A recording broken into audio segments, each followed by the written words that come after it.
Hello, Laziali all over the world. Welcome to another episode of Lazio Lounge. I'm Vittorio Campanile. With me, as always, a very cold Alasdair McKenzie, who, after how many years are you in Rome, Alasdair? Have you been in Rome? 6. 6, and still you're not aware of thunderstorms in Rome, especially in April, March. Well, we are May, but, it's weird season, so you should be aware of that. Anyway, Alistair, big celebration on Sunday because Lazio beat Empoli, and this is a huge celebration. No, seriously. The 12th of May, 15 years ago, the 12th of May, Lazio won the first Scudetto, and so Lazio decided to celebrate that event, bringing back former players, well, who is still alive, unfortunately, and celebrate before Lazio Empoli. And it was good to see the Stadio Olimpico packed. I didn't expect to see the Olimpico so packed, seeing how Lazio's playing recently, but it was good to be there. It was really, really hot, to be honest with you. And I thought the weather had an impact on the performance, Alistair, talking about Lazio Empoli. Tudor mentioned it in the press conference. I thought it was quite hot for me standing there, so I can imagine playing.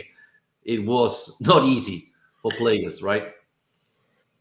Just before we talk about the game, can I just use this as a little small opportunity for a rant? Because Go for it. Serie A's scheduling is an absolute disgrace. So I couldn't go to the game yesterday. There's 60,000 fans, I think, at the game yesterday. I couldn't go because I had to tell my boss what days I'm available to work a month and a half ago. And they didn't tell us what day the Lazio game is going to be on until 2 weeks ago. So I'm trying to get rid of the shift I'm having to work in order to be able to go to the game. Turns out I can't do it, so I can't go to the match. If Serie A actually is organized enough to get their fixtures set, it would stop this from happening. It must be an absolute nightmare. And I live 20 minutes from the stadium, and I can't go to games because of the way that they're scheduling them. Imagine what it's like for all our listeners overseas. We're trying to organize holidays or trips or weekends to come and watch Lazio. And still now we don't know what day and time the final game of the week of the season is going to be. It's such they're just shooting themselves in the foot year after year after year. And this is not a thing that's unique to Italy. Every other league doesn't have this problem. It just winds me up so much. So as you can tell. But anyway, the fact that it was a 12:30 game on a Sunday and they still got that big a crowd, I think is really great, because that is obviously, Sunday lunchtime. It was, as you're saying, very hot. It's not always the easiest slot to fill, but it looked amazing, Vittorio. Can you explain a bit what was going on in the stadium, how they celebrated it, all these things? Can I continue your rant? Because I thought putting a game in Rome half May at 12:30, you must be a genius. You really must be particularly smart. I mean, do it in Bergamo, do it in Udine, but not Rome or Napoli or Cagliari, because it's so hot these days. It doesn't make sense at all. And by the way, we just discovered 2 days ago when Inter Lazio is going to be played. And by the way, it's not going to be in a 1 month time. It's going to be next Sunday. So this tells you how smart we are. And then we complain about piracy. The problem of Serie A or Italian football is not piracy. The problem is who is managing this game, this football, because there's not knowing when the games are. It's insane. Absolutely. It makes it so difficult for everyone. And both sides of my life, as working in the media and being a fan, it's impossible for both. You don't know when you can work or when you can go to a game. So it's just such a nightmare. I mean, I cannot believe that they're still doing this year after year. Anyway. Just wanted to get that off my chest early doors, and now we can move on.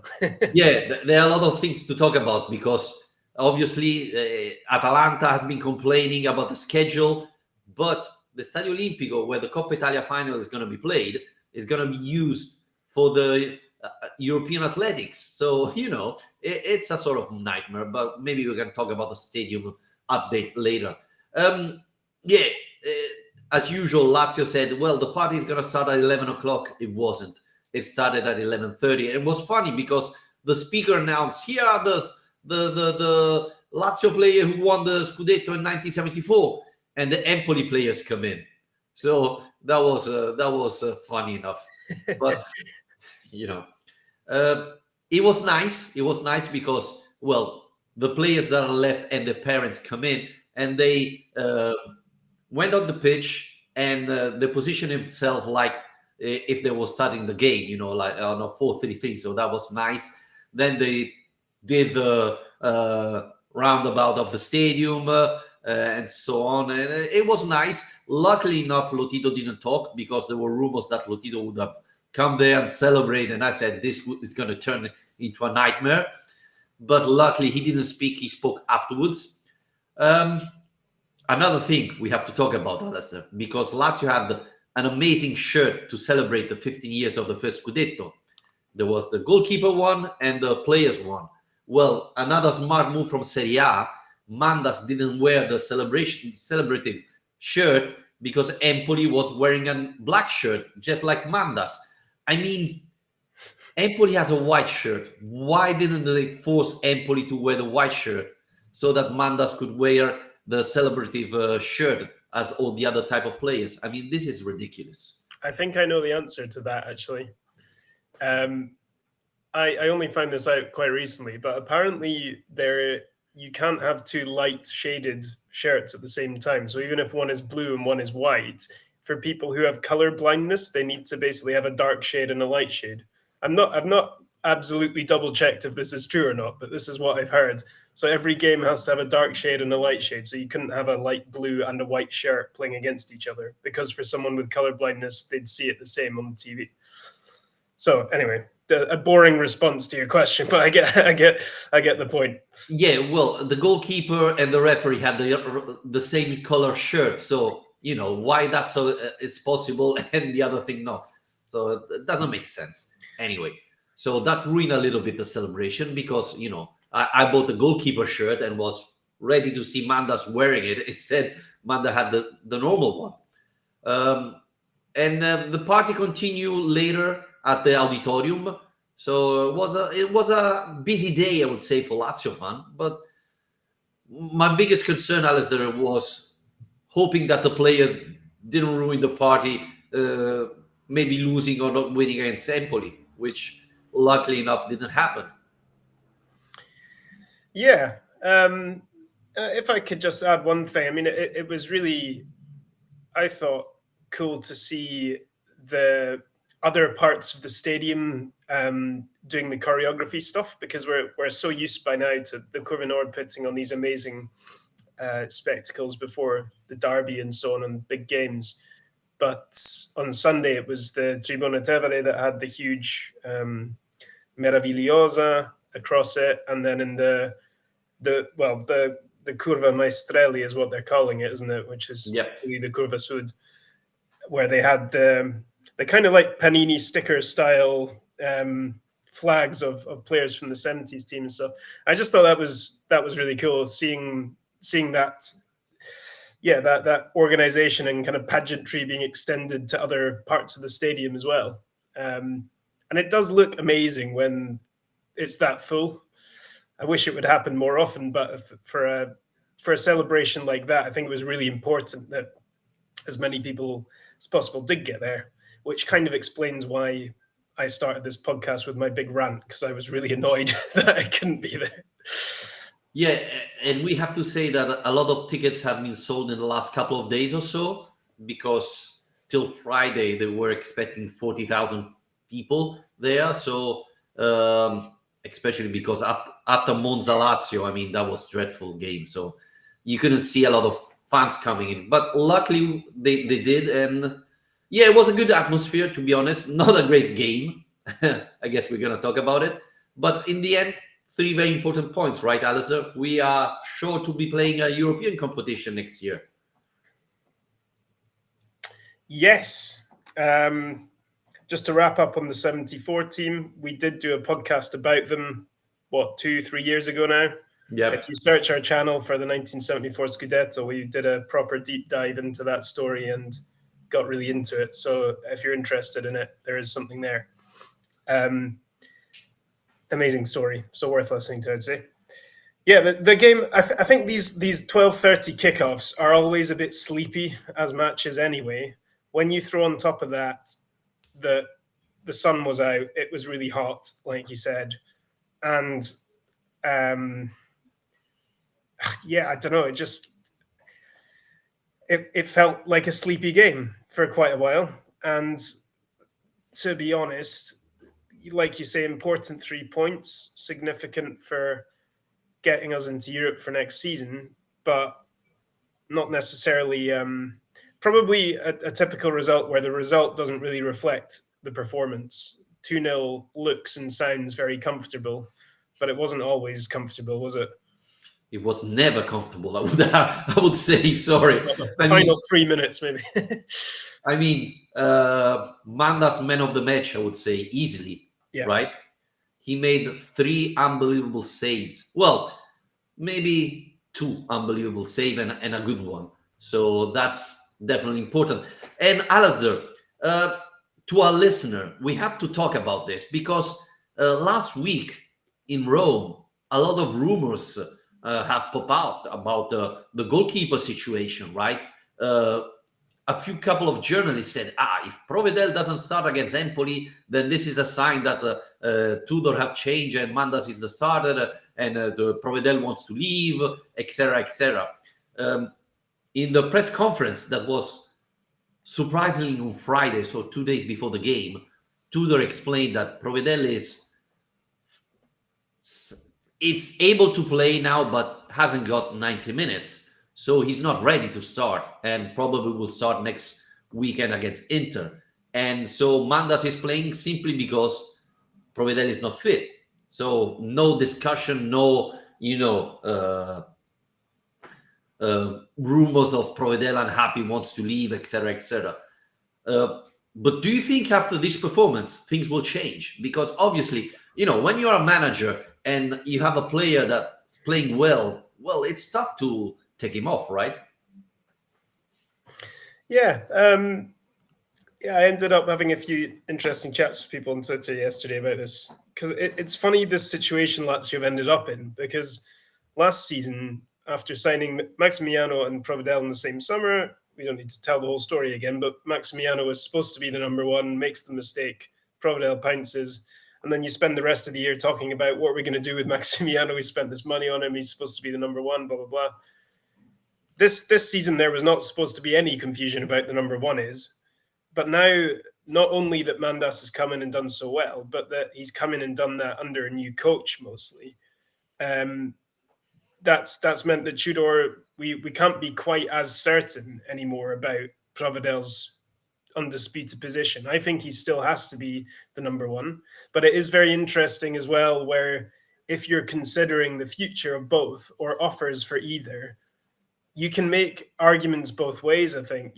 Mandas is only 22. He's looked really promising. That was probably his best game yet. But you don't necessarily have the guarantee because he's only been in the team for a few months. Whereas Provedel is a bit older, but not old for a keeper, still a lot of good years ahead of him. And he is an absolute guarantee because we've seen for, a season and a half or more, the level he can perform at. So it's this kind of thing of what happens next is, are we going to be in a position next season where Tudor is having to rotate or pick between, and then whoever is not playing will lose value, or is the club going to entertain offers this summer to sell one of them? And if they do, which one do they sell? Do they sell? And how do you value Mandas? Because Mandas was signed for almost nothing. But what's his value now? Because he's only played for about 2 or 3 months and he looks good and he's very young, but they can't realistically ask for, 30 million euros for him. But if he stayed for another year, maybe they could. So it's very complicated. It's true. I mean, we saw Zarate playing one season like Messi and then pretty much disappeared. So, one season, 5 months is not enough. Even though Mandas played 2 derby, not 1, 2 derby, playing decent in both derby, 3 times against Juventus. He played important games and performed well. Obviously, I mean, you cannot tell how good he is. Obviously, he's very young, so he's going to grow and maybe increase and becoming a very good player. I think at the moment you have to wait and see. Basically, if something happened, if an offer arrives for Provedel, then there is the time where you have to make the decision. I think you cannot sell Mandas. He's the youngster. You can give him on loan eventually, but if you have to sell one, it's Provedel, right? But Do you think so? I mean, if Man City, I still find this hard to believe, but that is one of the rumors that's gone around. But just to use them as an example, if they come in and they say we'll give you 15 million euros or 20 million euros, whatever, for this guy, that's basically all profit. And Lazio can comfortably take that, add that to the transfer budget, and carry on as they expected to be this season, which is with Provedel as number one, Sepe as number two. That's where we thought we'd be. So you've almost kind of lost nothing. You've just gained an easy, massive profit there.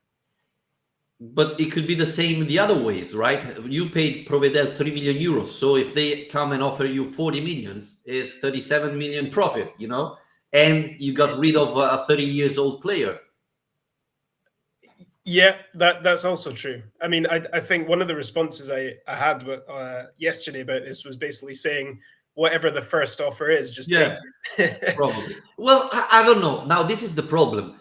I think I would keep Mandas because we don't really know how good he is. He looks, the thing that encouraged me more is that he didn't make a single mistake. And it's not he played 3 games. He played 2 derbies, 3 times Juventus. There were important games he played. And especially with young goalkeeper, you expect 1-2 silly mistakes.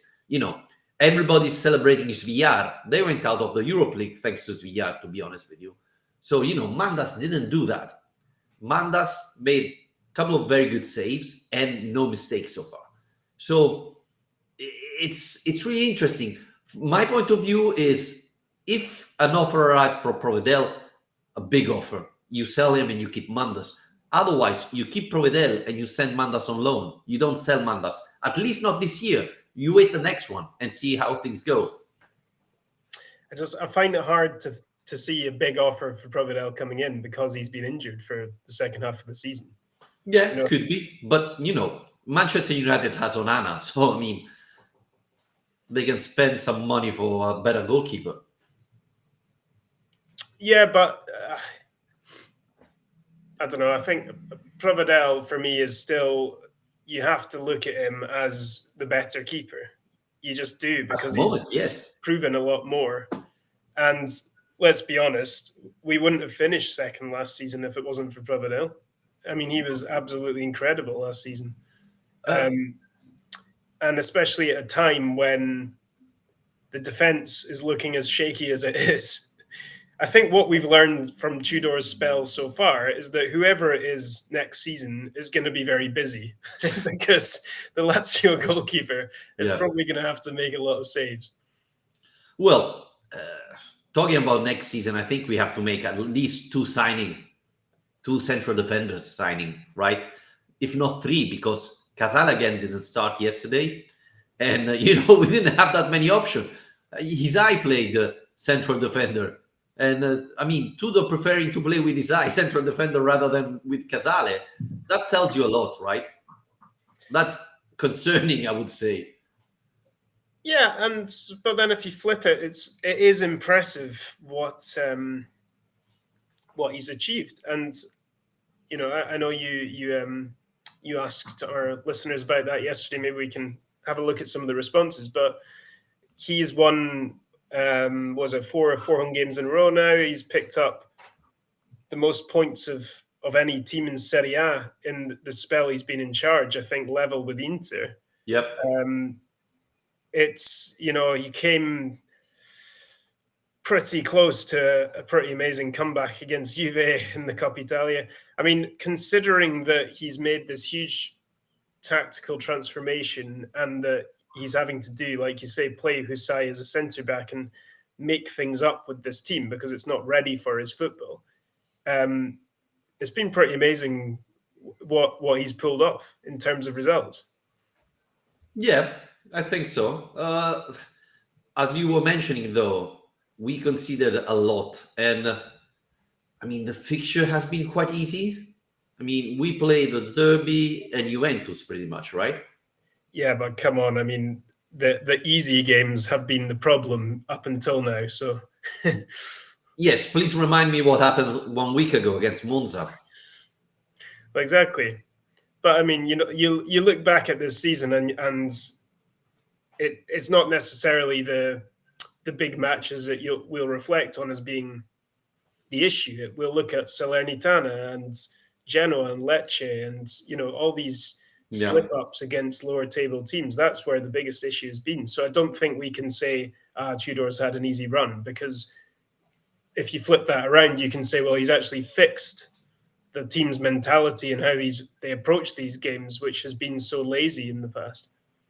Yeah, I think he brought some energy in the team, which definitely helped. I mean, I don't know about yourself, but how watching Lazio Empoli, I mean, in the past, how many times did we lose that type of game? Right? Even last year, we were 2-0 up, and in 5 minutes, we were able to draw that game, right?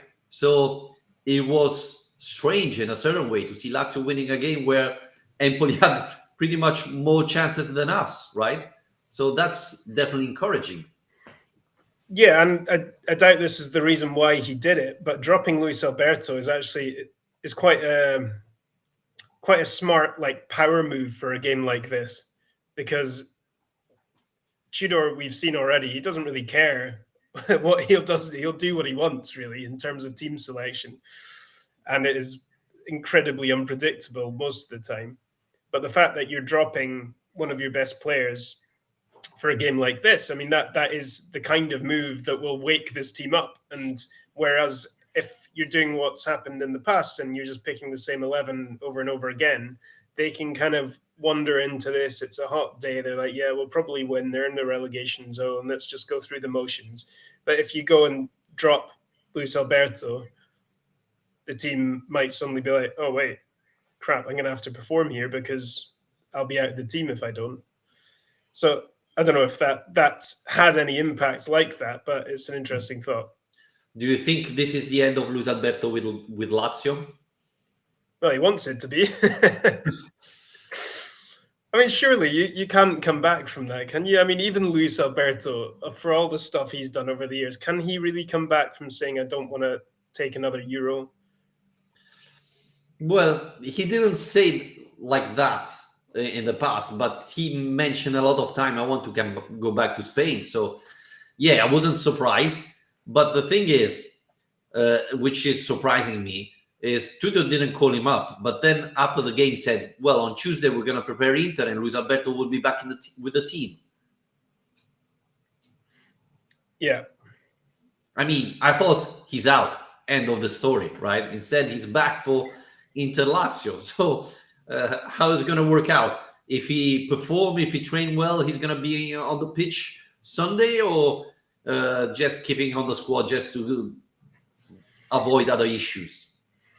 Yeah, I mean, I think, like I say, it's probably just quite smart from Tudor. Is like a motivational tool, basically, because I think it maybe is quite hard at this stage of the season to be like, come on, guys, especially with this squad where we've had so many issues with this in the past, and this was one of the main things he was coming in to fix, right? It was the problem with this team's mentality and their kind of arrogance in certain games, and and by doing things like this, he's keeping everyone on their toes. Nobody will feel very safe in this team because almost everyone has got a reason to doubt their position. Apart from maybe Romagnoli, they've all gone in and out. They've all had times where they've been favoured and when they haven't been. So, yeah, but I mean, I know you are not optimistic. We still have a tiny, very tiny opportunity to reach the Champions League. So, I mean, we need to win the next two games and then see what happened, right? So, there's still, I mean, I guess nobody wants to play the Conference League. So Lazio has to fight to at least reach the Europe League, right? Yeah, I mean, yeah, I think it's really important, regardless of what happens with Europe, that we finish the season feeling positive about life under Tudor and about the direction this is going in. And I think that's important not only for us as fans, but for the players as well, for the general vibes around the squad going forward. I mean, we've talked endlessly about Kamada and his contract situation, and a guy like that is far more likely to agree to stay if he feels like this is going somewhere, and it's going to feel a lot more like it's going somewhere if we go and beat Inter and finish the season on a really good run of form. It does that kind of those positive feelings do kind of take you into the off season. So yeah, and the Champions League is gone now. I mean, come on, let's be realistic. Yeah, it's very difficult. It's very difficult. I mean, for the people who maybe don't know, the biggest chance Lazio has is Atalanta finished fifth and win the Europe League, and Lazio finish sixth. So we have to pass Roma, and in that case, we will have 16 playing the Champions League, because otherwise Lazio has to finish fifth, which is quite difficult with Atalanta beating Roma yesterday, right? So yeah, well, that's what I mean. I think fifth is definitely gone, but even finishing sixth is going to be tricky, I would say. I mean, for both reasons, for both overtaking Roma and for relying on Leverkusen to lose their first game this season.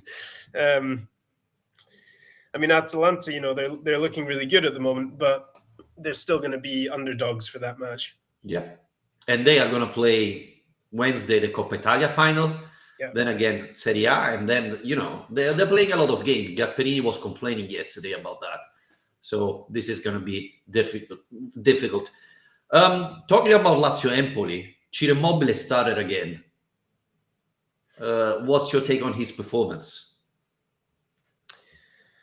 I mean, same kind of thing, isn't it? He's not quite as sharp as he needs to be, I think, is the best way to put it. I think some of his movements look a bit better, and he made a couple of really good runs and got into good positions for kind of nice passes in behind the defense. But yeah, it's just the sharpness isn't quite there. It hasn't been all season, really, is it? But I thought against Monza, at least the first 45 minutes, I saw a good Ciro, not the old Ciro we were used to see a couple of years ago, but definitely a better Ciro than we saw this season.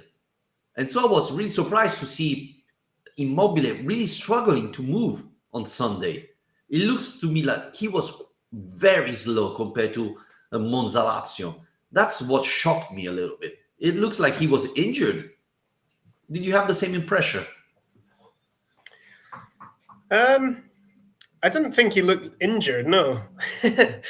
I mean, but then again, I was kind of looking at the whole game in the lens of this being a hot, sleepy afternoon. So I think it probably just fitted in with that a little bit. I don't think anyone looked particularly sharp apart from Mandas. Kamada. Yeah, actually, he did have a good game again.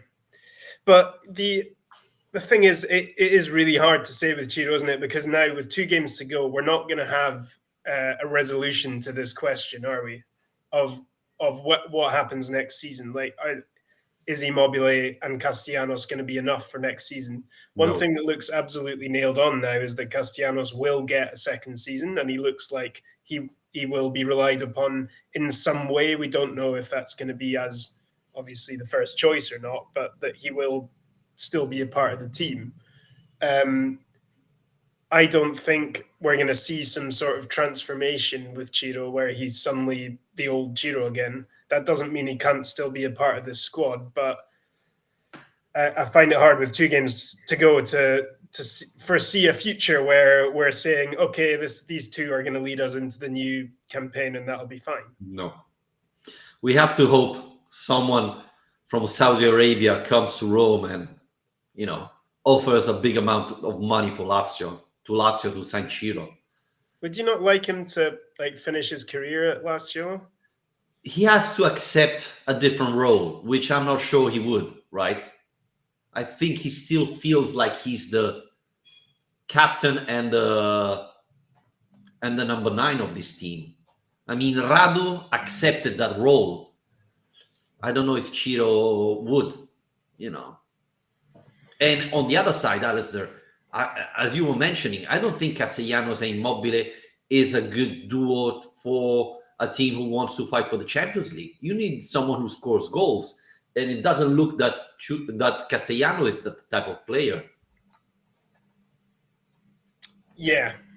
I think the hard thing with Ciro is he's not that old, as in this is a league where you've seen, I don't know, Di Natale or Luca Toni or whoever go on until they're like 38, 39, still going strong, playing a role. I'm not saying that that's what we should be relying on with Ciro, but age 34, I can understand why he'll still feel like he's got a lot to give. You know, it's not that he's not finished, he's not washed up. But perhaps that's the reason why it would be time for him to try something else if they can't guarantee him the role he wants. But it's hard, you know, he's got young kids, a young family. I think they're very settled in Rome. But from everything he said in the past, it sounds like he expected this to be where he finishes his career. So that's difficult. Yeah, but I mean, he's a different type of player compared to Di Natale or Ibrahimovic, etc. He's someone that plays much more for the team. And I think, you know, it's like Rafa Nadal and tennis. No one expected to see Rafa Nadal play so long. His type of tennis is very hard.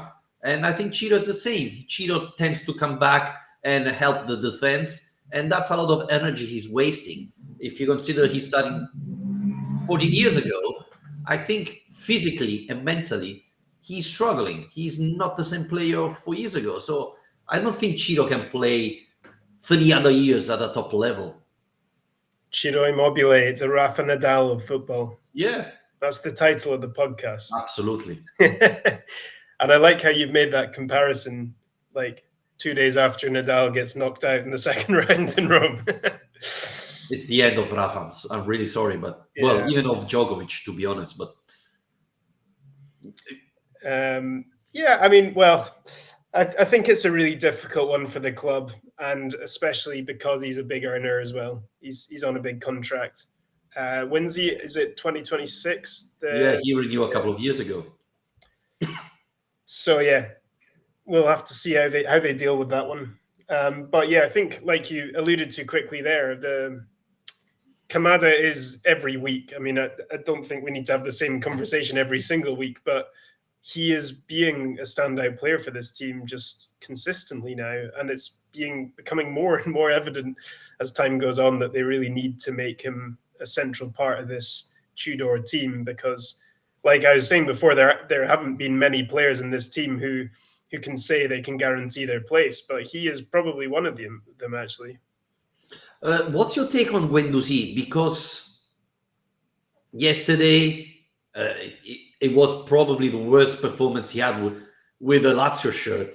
But in general, with Tudor, we are not seeing the same Guendouzi we saw with Sarri, right? Yeah. Yeah, I mean, I think when Tudor came in, Guendouzi was probably player of the season. I mean, he was certainly the best signing we'd made, probably consistently one of the best performers. And yeah, it's not been quite the same. I mean, obviously he's playing a different role because that deeper position, he's not really being asked to do the same thing.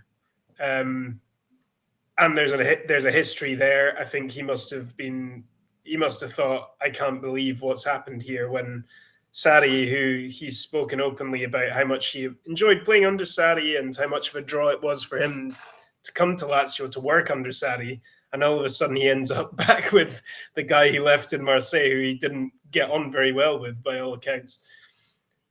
So there's a tension there, and I think that seems like something that still needs to be resolved, and something that is probably impacting his performances a little bit. I don't know if there's a history between the two players, but definitely the funny thing is Tudor tried Guendouzi even as trequartista, which I'm not sure it can be his position, but doesn't work out there as well, I think. So yeah, it's gonna be curious to see how things work out, because in the meantime, Vecino is our top scorer, right? Not officially, but in the last games, he's been fantastic. And yesterday he came in instead of Guendouzi, and even against Monza, he came in and scored. So we need more those type of players, right?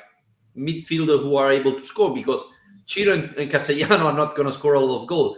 Zaccagni yesterday, probably the worst game since he came back. Felipe Anderson was invisible. So thanks God we had Vecino, right? Well, we can bring back your Vesinovic-Savic joke Yeah. from the start of the season, no? Yep. Start of the season and the end of the season. Is that where all his goals are coming? Yeah, I mean, he's played a good role off the bench. I mean, he's just a really useful player, isn't he? Because he's very flexible, versatile, good talent, good physicality. Very, very good signing, actually. I think Vecino's been generally. Ravella, it was good to see back. I mean, we had a discussion about him last week, and finally he gets a bit of time off the bench again, but still, at least it shows that Tudor's willing to do something with him. I think in his cameo off the bench, though, did you think, in a way, you can kind of see why he's not been playing as much? Just not that he didn't play well, but his style of play is so different from the one that Tudor seems to be trying to get his team to play, because he's spending so much time, kind of coming deep, getting the ball off defenders, playing little triangular passing moves. And so often this Lazio team is kind of like, get it wide, get it long, go, get it up into the final third, and then let's put pressure on, get things going. And that's not really Ravella's game.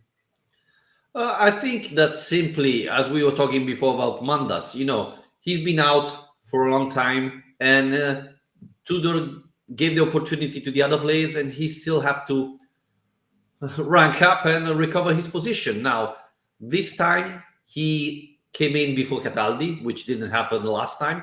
So I think slowly but surely he's ramped it up. And, if Guendouzi keep playing poorly, I think we're going to see Kamada and Rovella starting, even though I think the two players together is not the perfect mix.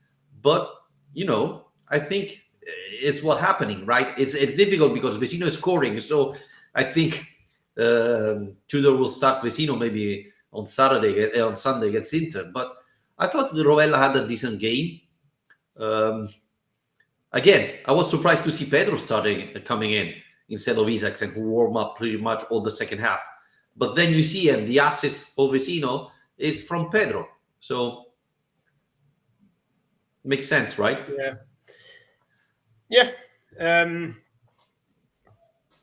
Yeah, I mean, I think, well, we'll see. We'll see what Ravella can bring, because I think everyone's on the same page with wanting him to be a part of this team. Because previously, again, like Guendouzi, he seemed like one of the success stories of the season really previously, and then since Tudor is kind of, things have changed for him a little bit. What do you think about Inter? Just start wrapping things up. I mean, they lost to Sassuolo, and you think, oh yes, they're going to take the foot off the gas. We can go up to San Siro, get a great result, and then they absolutely bulldoze Frosinone. And now they're in this position where this is their final home game. They're doing their big Scudetto party after the match. They're not going to want to go out with a defeat, are they? So, how are you looking? I cannot talk about Sassuolo Inter, otherwise they're going to close this podcast. But you can imagine what I'm thinking about. Is this one for the Vittorio Campanile conspiracy series? I don't think it's a conspiracy, to be honest with you. I mean, everybody think about it, but no one has the courage to say it. So, and we saw it against Frosinone, right? So, well, I mean, there is something natural about your level isn't going to stay quite where it is after you've already achieved the thing you're trying to achieve. But yeah, certainly that is regardless of rotation or whatever, that is still, it's a hell of a team. It's by far the best team in Italy. Not only, I would add, how many points did Sassuolo get in the last 4 games? Yeah. They're only 2 defeats all season against Sassuolo. I mean, let's remember who Inter signed this summer, the biggest signing, where does it come from, etc., etc. Uh-oh. Gonna get us into trouble now, Vittorio. Yeah. Let's talk about something else. Anyway, I expect the best Inter to play against Lazio. And, it's going to be very, very difficult for Lazio to win that game. You were mentioning about Romagnoli. He's not going to be playing because he's going to be suspended. So maybe Hila's going to be able to play. I don't know. But it's going to be really complicated. It's going to be really tough. Don't think Inzaghi will do us any favor. So, yeah. I think I have a horrible feeling as well that this Lazio, the way Lazio are playing under Tudor, is going to play into Inzaghi's hands a lot. If we're getting bodies high up into the final third and losing possession, we have looked very vulnerable on the turnover, and that is where that's what Inter want. They want to win they want to let you come, get the ball off you, and go. And they have a very polished team that knows how to do that. So I think Tudor has to be really sensible about the way he's setting the team up for this game, because it could be ugly if he doesn't adapt things a little bit. I think defensively, especially like you say, without the defensive leader of this team being there, it's going to be tricky. Yeah, and if I think Isai will be marking Lautaro, I don't think I'm going to sleep tonight. Yeah. But we'll see. I mean, look, I think European football, one way or another, is a decent outcome considering how chaotic this season's been. And I mean, look what happened to Napoli. It could have been worse.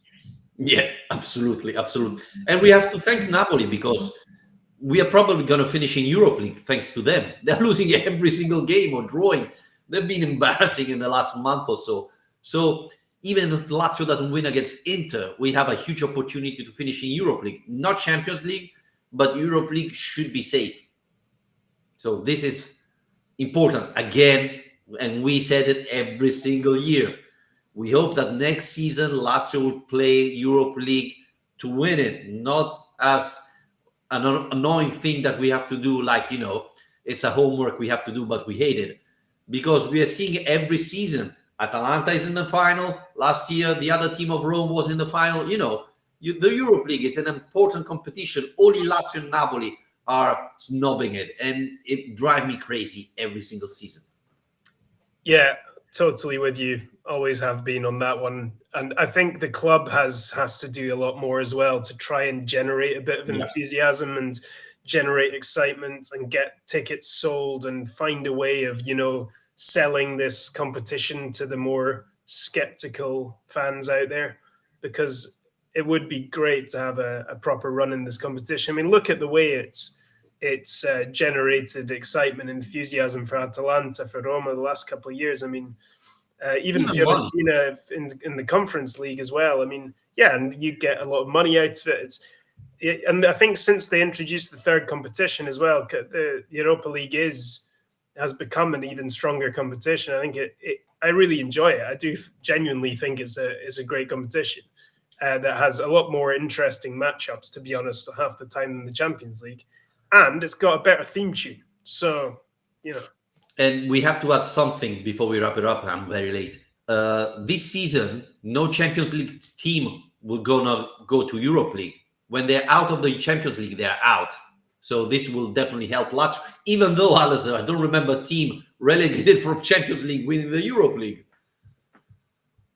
Yeah, I mean, it's kind of a stupid system, isn't it? Because it's so demoralizing for those teams. No one really wants to be in there. But obviously, no new format incoming, which we're going to all have to get our heads around and probably do a podcast just on that to explain what's happening. But anyway, let's wait to the end of the season and then see where we are. Yeah. Okay, guys, thanks very much for listening. Obviously, rate and review the podcast. Subscribe to our YouTube channel. If you want to be a membership, help us. Patreon.com/Lazio Lounge. Membership starts at $2 a month.